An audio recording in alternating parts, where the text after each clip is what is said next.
ডিমের ন্যায্য মূল্য না পাওয়ায় ক্রমাগত লোকসান দিতে দিতে ধ্বংসের দ্বারপ্রান্তে দাঁড়িয়েছে প্রায় 50,000 কোটি টাকার প্রান্তিক পোল্ট্রি খাত।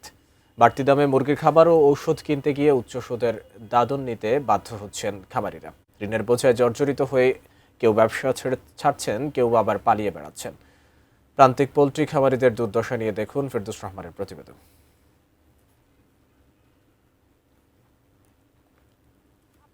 ছাড়া বোধে কোনো উপায় থাকবে না।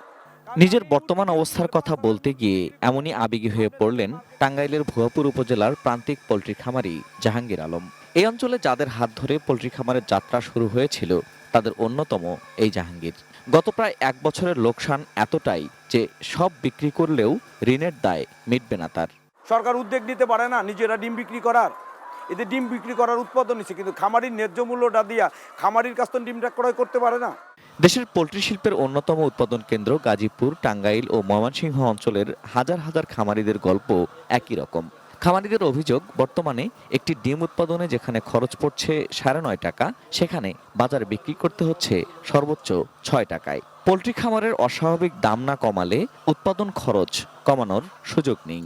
বাজার কাঁচামালের খারাপ ভালো থাকতে পারে, সেটা খামারিকে ধ্বংস করে দেওয়ার জন্য যে ধার প্রান্তে নিয়ে যাওয়া যায় সেই বাজারটা একদম মনে করে নিম্ন গতিতে চলে আসে।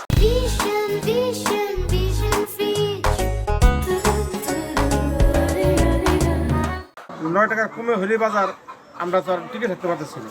খামার টিকিয়ে রাখতে এখন ব্যাংক ঋণও পাচ্ছেন না খামারিরা। বাধ্য হয়ে মহাজন বা ফরিয়ার কাছে উচ্চ সুদে ঋণ নিচ্ছেন। ঋণের দায় মেটাতে বাধ্য হচ্ছেন তাদের কাছেই কম দামে ডিম বিক্রি করতে।